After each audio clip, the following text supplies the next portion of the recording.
Firman Tuhan pada hari ini akan disampaikan oleh Pendeta Petrus Suryo. Shalom, selamat hari Minggu Bapak Ibu dan Saudara sekalian. Kita akan bersama mendengarkan firman Tuhan. Mari kita menenangkan diri, mari kita berdoa bersama. Bapa kami yang ada di dalam kerajaan surga, kami mengucap syukur pada hari Minggu ini kami masih dapat beribadah kembali. Tuhan tolong di saat ini khususnya saat kami akan merenungkan firman Tuhan, buatlah mata hati kami terang supaya kami boleh mendengar firman Tuhan, melihat kebenaran dan juga menyerapnya dalam hati kami untuk kami dapat melakukannya di dalam hidup kami. Tuhan berfirmanlah, Roh Kudus terangilah hati dan pikiran kami. Di dalam nama Tuhan Yesus kami berdoa. Amin. Bapak Ibu dan Saudara sekalian, hari ini tema kita adalah kaya di dalam Kristus. Saudara, sepanjang pelayanan saya di GKY atau dulu namanya GKJMB, saya hanya baru satu kali, saudara, diminta oleh seseorang untuk mendoakan supaya dia kaya. Jadi saudara, orang itu suatu hari datang kepada saya dan berkata, waktu itu saya masih cuantau, masih penginjil. Jadi dia berkata, cuantau, tolong doakan saya supaya saya kaya. Wah, kaget saya, karena orang ini jujur banget, saudara. Ya, minta didoakan supaya kaya. Tapi sepanjang 25 tahun saya melayani di GKY, ya cuma satu kali itu saja, saudara. Dan itu pun terjadi ya di sekitar tahun 96 begitu, saudara, ketika seseorang itu datang meminta. Sisanya nggak ada, saudara, yang minta didoakan supaya kaya. Tapi banyak yang meminta didoakan supaya pekerjaannya lancar, penghasilannya banyak. Dengan kata lain ya sama sebetulnya, ingin supaya kaya, tapi tidak terus terang, saudara. Saya yakin, saudara, banyak orang ingin menjadi kaya. Tetapi yang menarik, saudara, di dalam 3 bulan terakhir ini ketika wabah COVID-19 mengganggu kita, banyak orang yang berkata kepada saya seperti ini. Ya, akhir-akhir ini banyak yang berkata, saudara, aduh Musa, ternyata sekarang harta dan kekayaan tidak penting. Yang lebih penting adalah, ya benar, kesehatan. Saudara telah menjawab dengan baik. Yang lebih penting adalah kesehatan. Bahkan kalau saya berdoa, Bapak, Ibu, apa yang mau didoakan? Jawabannya sama. Sekarang harta dan kekayaan tidak penting. Yang penting adalah kesehatan. Saudara, rupanya COVID-19 telah membuat kita menjadi bijaksana. Mengetahui bahwa ada yang lebih penting daripada harta di dunia, yaitu harta kesehatan, saudara.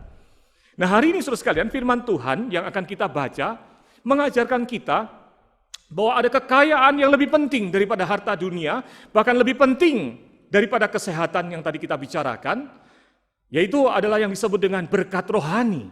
Di dalam Efesus 1 ayat yang ketiga, mari kita membaca bersama.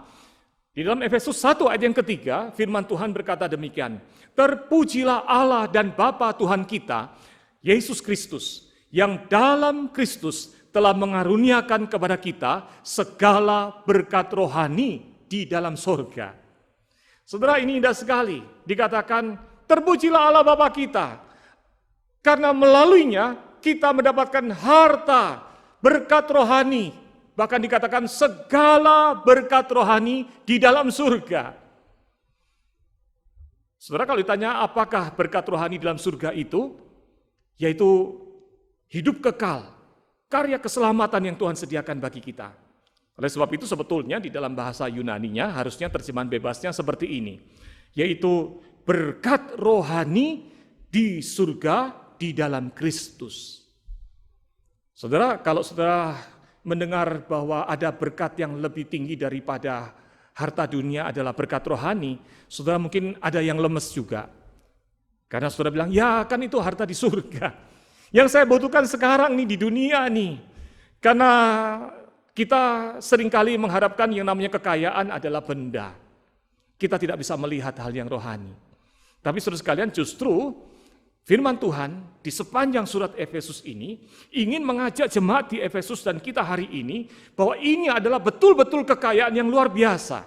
Kalau saudara membaca di sepanjang surat Efesus, ada 6 kali disebutkan bahwa harta di surga, hidup kekal, karya Kristus bagi kita itu adalah suatu kekayaan yang luar biasa. Di dalam Efesus 1 ayat 18 dikatakan betapa kayanya kemuliaan bagian yang ditentukannya bagi orang-orang kudus.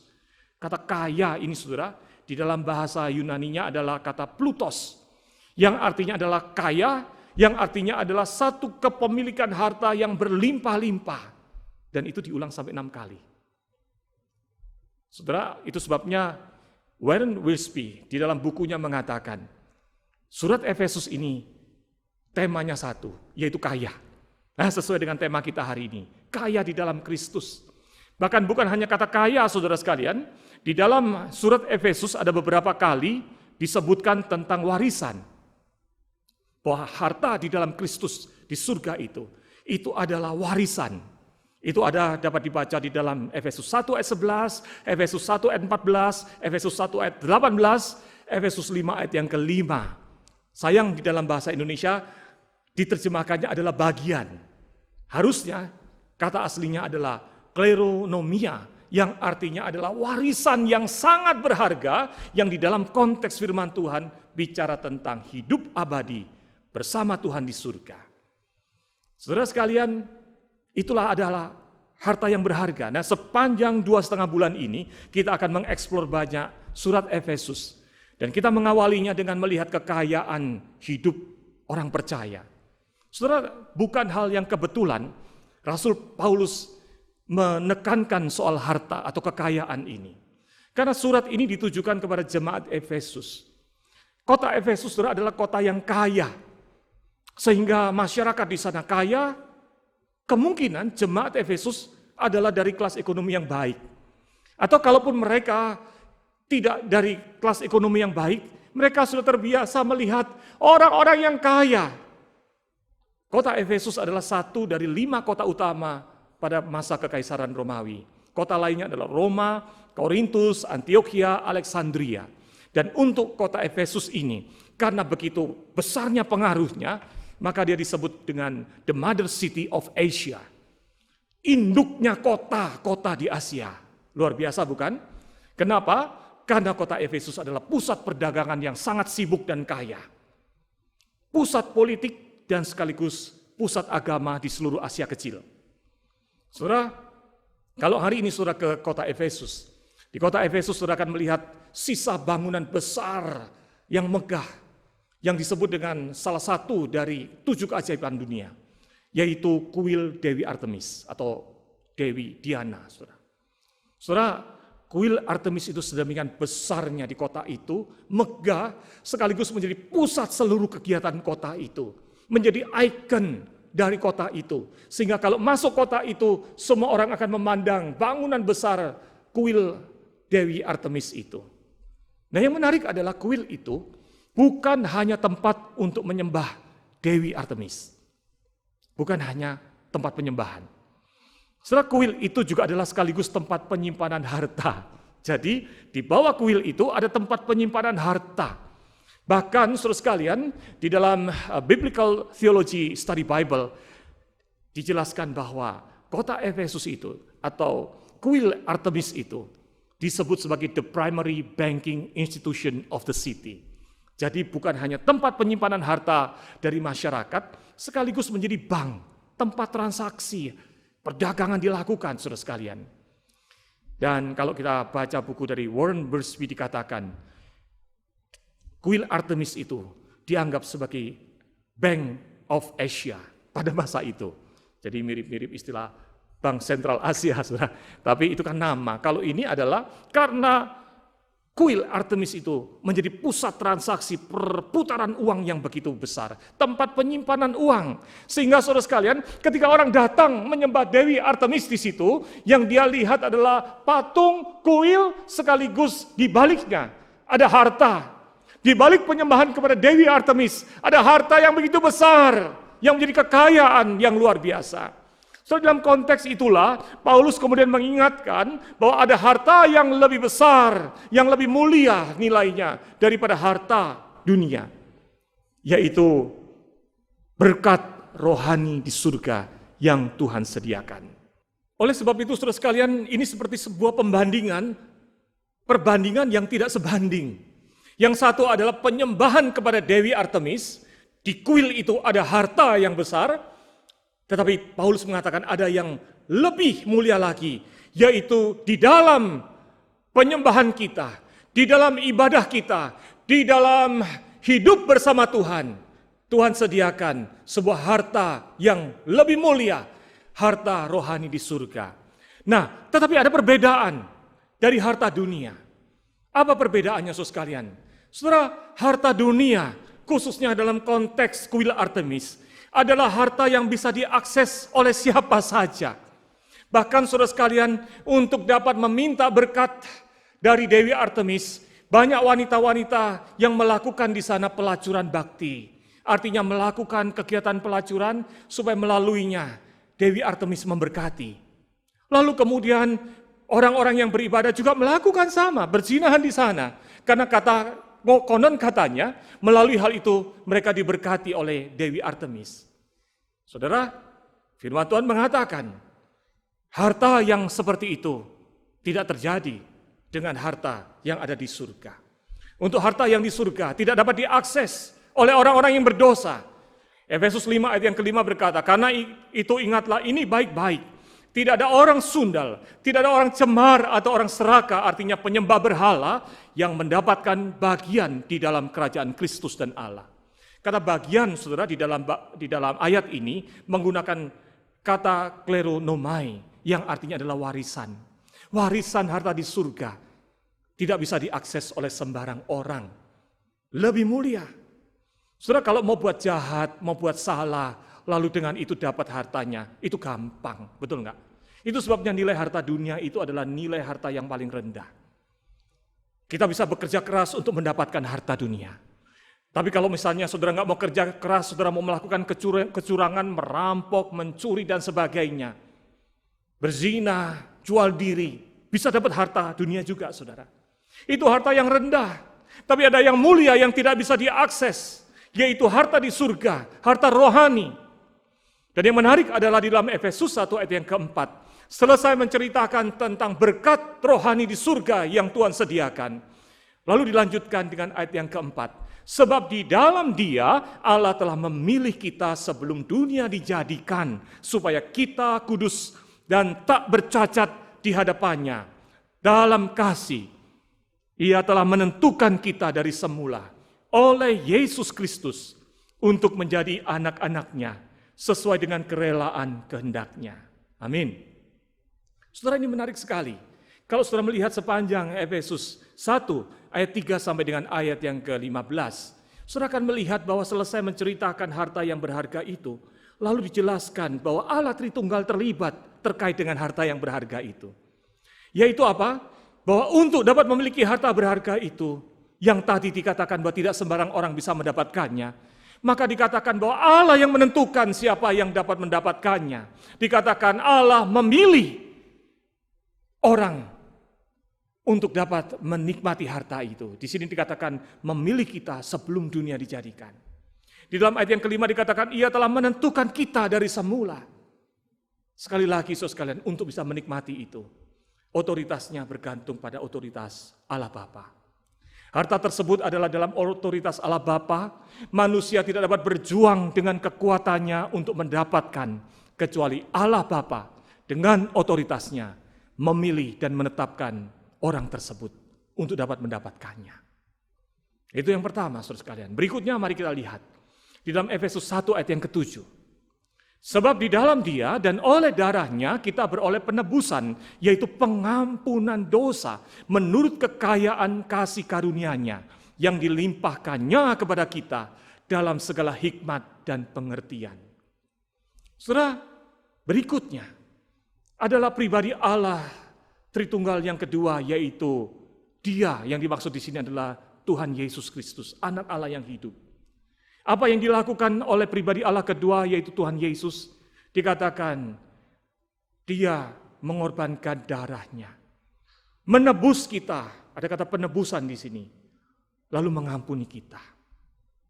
Saudara, kata menebus di sini menggunakan kata apolutrosis, dari kata dasarnya lutro, artinya membayar. Saudara, harta ini yang ada di surga itu tidak bisa diakses, tidak bisa diusahakan oleh kekuatan manusia. Yang kedua adalah juga tidak dapat dibayar oleh manusia. harta kekayaan yang kita punya tidak sanggup membayar harta yang ada di surga itu. Hanya satu yang bisa membayarnya, yaitu Anak Allah yang hidup, Tuhan Yesus, Juru Selamat kita. Saudara, hal ini mengingatkan kita dalam 1 Petrus 1 ayat 18-19 dikatakan begini. Sebab kamu tahu bahwa kamu telah ditebus dari cara hidupmu yang sia-sia, yang kamu warisi dari nenek moyangmu. Itu bukan dengan barang yang fana, bukan pula dengan perak atau emas, melainkan dengan darah yang mahal, yaitu darah Kristus yang sama seperti darah anak domba, yang tak bernoda dan tak bercacat. Amin. Saudara sekalian, ini indah sekali bukan? Bahwa ditebus oleh Kristus. Kata ditebus di sini menggunakan kata lutro, yang kemudian ditebusnya dengan harga yang mahal, dengan darah Kristus. Tidak bisa dengan harta yang kita miliki. Yang ketiga, saudara sekalian, pribadi Allah yang ketiga, yaitu Allah Roh Kudus, juga terlibat di dalam harta ini bagi kita. Efesus 1 ayat 13 dikatakan begini, di dalam Dia kamu juga karena kamu telah mendengar firman kebenaran, yaitu Injil keselamatanmu. Di dalam Dia, kamu juga ketika kamu percaya, dimeteraikan dengan Roh Kudus yang dijanjikannya itu. Kata dimeteraikan menggunakan kata spargiso. Spargiso itu artinya, saudara sekalian, adalah stempel. Pada masa itu, saudara sekalian, kalau surat beredar, supaya kita bisa membedakan ini hoax atau tidak, maka perlu ada kejelasan. Betul nggak ini surat dari raja? Betul nggak ini surat dari pemimpin yang berhak menerbitkan surat itu? Jangan-jangan itu hoax. Kalau sekarang kan pakai WhatsApp, saudara. Kita bedakan mana ini hoax atau bukan. Zaman dahulu, saudara sekalian, gampang cara membedakannya. Yaitu kalau ada surat dari raja, lalu surat itu ada stempel cincinnya raja, tandanya itu pasti asli dari raja. Saudara, itulah yang disebut dengan meterai. Jadi meterai itu mengesahkan dan sekaligus menyatakan ini miliknya raja. Surat yang adalah milik raja yang benar. Saudara, Roh Kudus memiliki peran, yaitu memeteraikan diri kita, sehingga kita sah menjadi milik Tuhan. Sehingga dengan demikian, saudara sekalian, kita tidak perlu ragu ketika saudara kita semua meninggalkan dunia ini. Ketika seseorang meninggal dunia, apa yang ada di balik kematian? Apakah betul Tuhan membawa saya ke surga? Jangan-jangan Tuhan lupa. Saudara, Tuhan tidak mungkin lupa. Kenapa? Karena saudara telah dimeteraikan oleh Roh Kudus menjadi miliknya Tuhan. Amin. Saudara tidak perlu takut. Oh, nanti kalau saya meninggal lalu kemudian iblis merebut saya bagaimana? Saudara tidak perlu takut. Karena di dalam jiwa kita ada stempel, ada meterai, yaitu Roh Kudus, yang memastikan saudara dan saya adalah milik Kristus. Amin. Nah, selanjutnya saudara sekalian, lihat ayat yang ke-14. Firman Tuhan berkata begini, dan Roh Kudus itu adalah jaminan bagian kita sampai kita memperoleh seluruhnya, yaitu penebusan yang menjadikan kita milik Allah untuk memuji kemuliaannya. Saudara, di sini dikatakan Roh Kudus adalah jaminan. Di dalam bahasa aslinya menggunakan kata arabon. Arabon dapat diterjemahkan sebagai down payment, uang muka. Kalau saudara membeli sesuatu untuk mengikatkan perjanjian bahwa barang ini adalah tidak boleh lagi dijual ke orang lain, dan barang ini juga adalah sudah pasti kita akan beli, saudara berikan down payment. Betul ya? Itu adalah jaminan, pengikatan. Kata arabon juga adalah disebut juga pada waktu itu untuk menyebut cincin pertunangan. Saudara, cincin pertunangan itu adalah sebuah ikatan. Ikatan apa? Ikatan kasih. Yang menjadi perjanjian bahwa hubungan akan dilanjutkan sampai kepada pernikahan. Saudara, Tuhan Yesus adalah kepala gereja. Tuhan Yesus juga digambarkan dalam surat Efesus sebagai mempelai pria. Dan jemaat adalah mempelai wanita. Gereja adalah mempelai wanita. Diikat oleh apa? Hubungan kasih. Diikat oleh perjanjian kasih. Oleh Allah Roh Kudus. Saudara, ini penting sekali untuk kita pikirkan. Hubungan Allah dengan kita ketika Allah menyelamatkan kita. Bukan hubungan sang penguasa yang sedang belas kasihan kepada orang yang menderita. Lebih dari itu, hubungannya adalah hubungan kasih. Maksudnya begini, saudara. Kalau saudara pergi keluar, lalu saudara menemukan di jalan banyak orang kelaparan karena situasi hari ini. Lalu saudara iba saudara melihat orang yang kurus kering. Saudara iba kasihan, saudara berhenti, turun dari mobil saudara. Lalu Anda keluarkan makanan yang ada di mobil saudara yang kebetulan saudara bawa. Lalu saudara lihat kayaknya makanan ini nggak cukup untuk menolong. Bahkan saudara keluarkan uang dari dompet saudara. Saudara berikan uang yang begitu banyak untuk menolong orang itu. Berikutnya apa yang saudara lakukan? Saudara tinggalkan, bukan? Saudara sudah melakukan banyak karena belas kasihan saudara. Saudara kasihan, lalu setelah membantu saudara tinggalkan. Jangan-jangan seminggu lagi ketika saudara bertemu dengan orang itu mungkin menyapa, "Pak atau Ibu, terima kasih ya." Saudara mungkin masih bingung, siapa ini ya? Nah, kenapa? Karena hubungan yang terjadi adalah hubungan antara orang yang berkuasa atau yang memiliki sesuatu dengan rasa kasihan melihat orang yang gak mampu. Tidak ada hubungan yang lebih dari itu. Bukan hubungan kasih.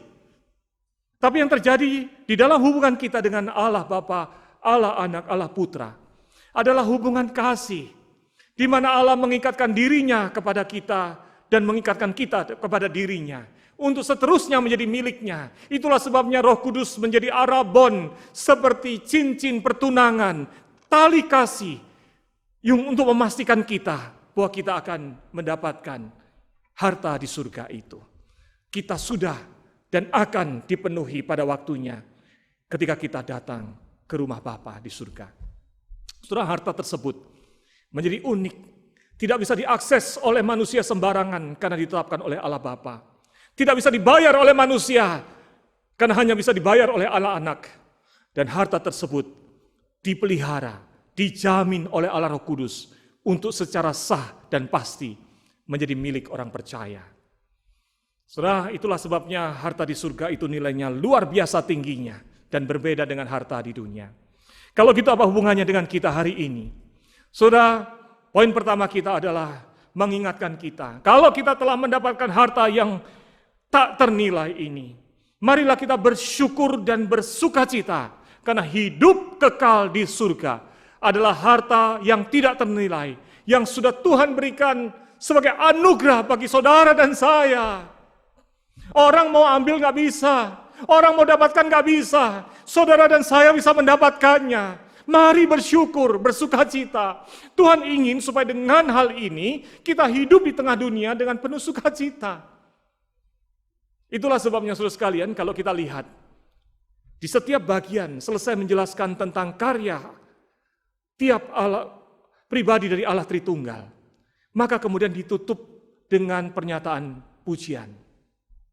Setelah menceritakan bahwa Allah Bapa memilih dan menetapkan orang untuk mendapatkan harta itu, ditutup dengan ayat yang ke-6, supaya terpujilah kasih karunia-Nya yang mulia. To the praise of His glorious grace. Selesai menceritakan karya Kristus yang menebus, maka kemudian ditutup di dalam ayat yang ke-12, supaya boleh menjadi puji-pujian bagi kemuliaan-Nya. To the praise of His glory.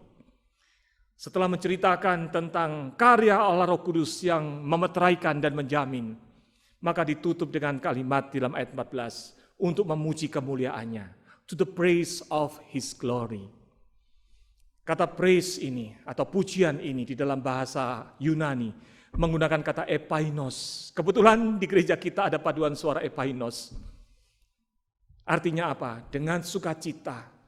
Merasakan anugerah Tuhan, memuji Tuhan dengan ucapan syukur. Kini yang lemah berkata ku kuat, yang miskin berkata ku kaya, karena semua telah Tuhan perbuat bagi kita syukur. Amin. Biarlah hidup kita penuh dengan ucapan syukur ketika mengingat harta di surga itu. Yang kedua, apakah implikasi harta rohani ini bagi kehidupan kita di tengah dunia? Saudara sekalian, di tahun 1834 sampai 1916, pernah hidup seorang yang sangat terkenal di Amerika. Ceritanya sampai hari ini menjadi cerita moral yang dapat kita pelajari. Namanya Hattie Green, seorang ibu, dan dia waktu meninggal dunia, saudara sekalian, dia meninggal dunia dan hartanya adalah $2 miliar. Wah, saudara, $2 2 miliar US dollar, saudara, besar sekali bukan? Dia adalah salah seorang orang terkaya pada zamannya di Amerika. Tapi yang menarik saudara sekalian adalah kisahnya. Walaupun dia adalah orang yang terkaya di Amerika, tapi dalam kehidupan sehari-harinya, dia melimit pengeluaran, membatasi pengeluarannya. Contohnya, waktu dia sarapan makan bubur gandum, dia makannya gandum disiram sama air yang biasa-biasa, artinya bukan air panas. Kalaupun disiram susu, susunya juga susu yang biasa, bukan susu panas. Kenapa saudara alasannya? Alasannya bukan soal kesehatan saudara. Alasannya simple. Kalau memanaskan bubur itu, maka pakai energi, pakai bahan bakar, keluar uang. Jadi dia bilang bahwa dia tidak mau keluar uang untuk menghangatkan makanan. Saudara mulai tahu siapa dia. Ketika dia sakit saudara, kalau dia sakit dia harus ke dokter, maka yang dia lakukan adalah dia ganti bajunya dengan baju yang paling kumal, baju yang lusuh, yang rusak, yang robek-robek, lalu dia datang ke dokter. Supaya apa saudara? Supaya dia bisa berobat, dia bisa menyamarkan nama dia, orang nggak tahu siapa dia, dan dia bisa berobat dengan gratis. Saudara, bisa-bisanya saudara, orang yang terkaya di Amerika, pura-pura jadi orang miskin, bukan supaya dapat merendahkan diri, bergaul sama orang, bukan saudara. Tujuannya satu, supaya nggak keluar duit. Bahkan saudara, ketika anaknya sakit, kakinya mulai membusuk saudara, dia tunda-tunda untuk bawa anaknya itu ke dokter. Kenapa? Karena dia pikir nanti kalau dirawat keluar uang. Sampai akhirnya kaki anak itu busuk dan harus diamputasi, dipotong. Saudara, kebangetan sekali bukan? Dia punya rumah mewah di New York, di Boston, di Chicago, di St. Louis. Tetapi saudara, sehari-hari dia tidak mau pakai rumah yang mewah itu. Yang dia lakukan adalah apa? Dia tinggal di tempat kos yang kumuh. Saudara, orang ini, orang yang terkaya di Amerika, tapi dia tidak bisa menikmati harta kekayaannya. Makanya ketika dia meninggal dunia, dia diberi julukan bukan lagi orang kaya terkaya di Amerika, tetapi dia disebut sebagai orang paling kikir terbesar di Amerika. Saudara, orang yang kaya, punya harta, tetapi tidak bisa menikmati hartanya, tidak mau menikmati hartanya. Saudara, Warren Wiersbe di dalam buku tafsirannya tentang surat Efesus yang berjudul Be Rich, dia berkata begini, terlalu banyak orang Kristen yang hidup seperti orang miskin, padahal Kristus telah membuat kita kaya. Sekali lagi, terlalu banyak orang Kristen yang hidup seperti orang miskin, padahal Kristus telah membuat kita kaya. Bukankah sudah saatnya kita berhenti hidup pas-pasan juga dalam hal kerohanian dan mulai memanfaatkan kekayaan harta rohani yang kita miliki di dalam Kristus? Lalu Warren Wiersbe mengatakan begini, temanku, jadilah kaya. Saudara, hal ini mengantar kita kepada poin terakhir kita. Pergunakanlah harta surgawi yang kita miliki ini sebagai kekayaan untuk menguatkan iman kita selama di dunia. Harta itu bukan harta yang kita simpan di surga, tapi harta itu adalah harta yang menjadi kekuatan kita untuk kita dapat menghadapi pergumulan di dunia ini di tengah apapun kesulitan yang kita hadapi. Jangan sampai kita jadi defisit rohani, saudara. Manfaatkan kekayaan rohani itu untuk menghadapi kesulitan hidup. Caranya bagaimana? Saudara, seorang novelis terkenal, penulis novel terkenal yang bernama Alistair MacLean, menuliskan kisah tentang seorang wanita Skotlandia yang memiliki banyak masalah dalam hidupnya, menghadapi begitu banyak persoalan, badai dalam kehidupannya, penderitaan, tapi tetap tegar. Nah, waktu ditanya, apa rahasiamu bisa tetap tegar menghadapi badai hidup yang berat ini? Maka wanita ini mengatakan kalimat yang dalam sekali artinya. Dia berkata begini, rahasiaku adalah berlayar di laut dan selalu menjaga hatiku di pelabuhan. Indah sekali saudara. Wanita ini menggambarkan bahwa hidup ini seperti kapal yang ada di tengah lautan yang penuh badai, dikoncang-kancingkan saudara. Bagaimana supaya tenang? Wanita ini mengatakan, mataku tertuju kepada pelabuhan damai. Saudara, inilah harusnya sikap hidup iman kita. Harta rohani di surga bisa memberikan efek kepada kita. Pandangan mata iman kita adalah kepada pelabuhan damai, yaitu harta surgawi kita, yang membuat kita menjadi tenang dan percaya bahwa Allah tidak pernah meninggalkan kita, sehingga kita dapat tenang menghadapi hidup di tengah dunia ini. Saudara, firman Tuhan dalam Efesus 1 ayat 18 berkata begini, dan supaya ia menjadikan mata hatimu terang, agar kamu mengerti pengharapan apakah yang terkandung dalam panggilannya, betapa kayanya kemuliaan bagian yang ditentukannya bagi orang-orang kudus. Rasul Paulus berdoa kepada jemaat di Efesus dan juga bagi kita hari ini sebagai peringatan, supaya mata hati kita menjadi terang. Bukan pikiran kita, tapi mata hati, yaitu rohani kita bisa merespon, menyadari apa? Menyadari pengharapan di dalam Tuhan. Menyadari ada harta yang besar yang Tuhan sediakan. Menyadari ada kuasa yang besar yang dari Tuhan yang mendampingi kita. Sehingga dengan demikian kita bisa menghadapi badai hidup di dunia ini. Apapun yang terjadi, termasuk COVID-19 yang sedang kita hadapi. Saudara sekalian, kalau kita kembali kepada kisah Hetty Green, saudara mungkin pikir, wah Hetty Green ini apa orang bodoh ya? Kok tidak mau memanfaatkan hartanya? Apakah dia tidak mengerti dia punya nilai harta yang begitu besar?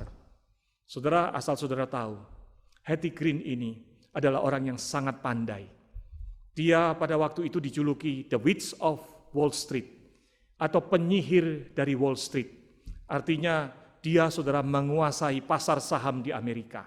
Propertinya banyak, hartanya banyak, dan dia sangat dikagumi sekaligus ditakuti, saudara, di pasar saham. Dia pandai menghitung. Dia mengerti nilai harta. Mengerti secara apa? Secara pikiran. Tapi tidak dapat memanfaatkan hartanya untuk kehidupannya. Saudara, mari kita jadi orang Kristen. Bukan menjadi orang Kristen yang cuma mengerti firman secara pikiran. Saudara mungkin baca Alkitab, saudara mungkin ikut PA, saudara suka baca buku doktrin, saudara menyukai semuanya hanya sebagai pengetahuan. Tapi tidak membawanya kepada hati saudara. Maka kalau itu yang terjadi, kekuatan kita lemah di tengah badai. Hari ini marilah kita belajar untuk merespon firman Tuhan, untuk mengingat harta rohani itu di dalam hati, di dalam rohani kita, meresponnya. Sehingga mata iman kita dapat terus melihat pelabuhan damai yang menenangkan itu. Sehingga kita dapat kuat dan tenang di tengah kapal yang sedang mengalami badai ini. Kuatkan, teguhkan iman saudara. Kiranya Tuhan memberkati, menenangkan kita. Mari kita berdoa. Bapa kami yang ada di dalam kerajaan surga, kami mengucap syukur bahwa Engkau menyediakan bagi kami, menganugerahkan bagi kami satu harta yang tak ternilai. Harta yang tidak dapat diakses, diperjuangkan untuk dimiliki oleh manusia. Harta yang hanya dalam otoritas Allah Bapa boleh kami miliki. Tuhan telah menganugerahkan bagi kami. Tuhan Yesus sudah membayarnya lunas bagi kami. Allah Roh Kudus memeteraikannya, menjamin. Terima kasih Tuhan. Kami mohonkan berkat Tuhan, supaya Engkau memberikan kepada setiap kami mata hati yang terang, supaya kami boleh meresponnya, bukan hanya dengan pikiran kami, tapi dengan hati kami. Untuk kemudian melaluinya, kami boleh kuat menghadapi badai hidup di tengah dunia ini. Melihat pelabuhan damai, sementara kapal kami sedang digoncangkan oleh beragam badai dan persoalan. Tuhan, teguhkan iman kami. Di dalam nama Tuhan Yesus, kami berdoa. Amin. Kiranya firman Tuhan menguatkan kita sekali.